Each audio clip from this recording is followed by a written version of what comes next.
Ces combattants désormais prisonniers faisaient partie des derniers à résister. À la sortie de l'usine Azovstal, les soldats russes essayent d'identifier ces hommes. Ils les fouillent et détaillent leurs tatouages à la recherche du moindre signe néo-nazi. Qui sont ces Ukrainiens qui se sont battus jusqu'au bout? Certains font partie du bataillon Azov, accusé d'idéologie néo-nazie. Je pense, moi, que ce sont des soldats ukrainiens qui sont restés jusqu'au bout et qui sont des patriotes avant d'être des nationalistes, des ultra-nationalistes. Il n'y a pas forcément de témoignage qui va aller à l'encontre de ça, mais il y avait un singulier mélange entre Azov, les brigadiers de l'armée régulière, mais Azov fait partie de l'armée régulière désormais. Le bataillon Azov s'est formé en 2014. Les séparatistes pro-russes font une percée dans le Donbass et l'armée régulière ukrainienne mal préparée ne peut résister. Les volontaires d'Azov permettent alors de récupérer Mariupol. À l'époque, le bataillon Azov compte une centaine de membres, a quelques armes légères, mais compte tenu de sa tradition paramilitaire, mais aussi de certains membres qui ont évolué dans les mouvements hooligans, il y a une expérience de la violence, il y a une expérience du combat qui va faire la différence sur le terrain. Une efficacité militaire entachée par une idéologie néo-nazie. 20 à 30% des effectifs seraient des fanatiques de l'extrême droite, voire du régime néo-nazi. Plusieurs symboles interpellent. Sur l'emblème du régiment, un soleil noir, symbole nazi, mais aussi ce signe.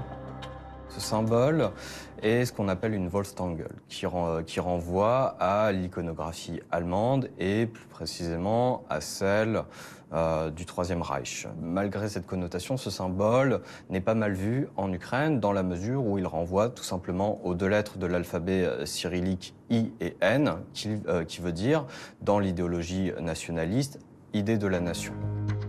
C'est en s'appuyant sur ces emblèmes et sur des photos exhumées du passé de certains combattants que la propagande russe veut décrédibiliser les soldats ukrainiens. Comme ce jour d'avril dernier, où la première chaîne de télévision publique diffuse cette déclaration d'un représentant officiel des zones pro-russes. Selon des informations des habitants de Mariupol, les nazis du bataillon Azov se déplacent dans la ville avec leurs armes, ouvrent le feu près des écoles, des jardins d'enfants et des lieux qui accueillent du public. Les opposants utilisent la population civile comme des boucliers humains. Sur notre plateau, il y a quelques jours, la femme d'un soldat du régiment Azov alors piégé dans l'usine Azovstal répondait aux accusations. Il y a beaucoup de documents qui attestent que durant les années, certains membres de ce régiment avaient des tatouages nazis, faisaient allégeance à l'Allemagne nazie, à son histoire. Est-ce que vous en savez quelque chose ? Nous considérons que les tatouages ne signifient rien du tout. Ce sont les actes qui signifient tout. Ce sont les envahisseurs russes qui viennent et qui violent les gens chez nous. Je voudrais que M. Poutine compare les actes de Azov et les actes des soldats russes. Et là, on verra qui est nazi et qui est le patriote de son pays.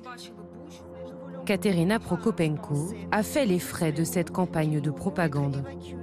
Sur les réseaux sociaux, plusieurs internautes ont affirmé avoir trouvé une photo d'elle faisant un salut nazi. Mais sur ce cliché pris en 2010, publié sur un site polonais, rien ne peut affirmer qu'il s'agit bien de Katerina.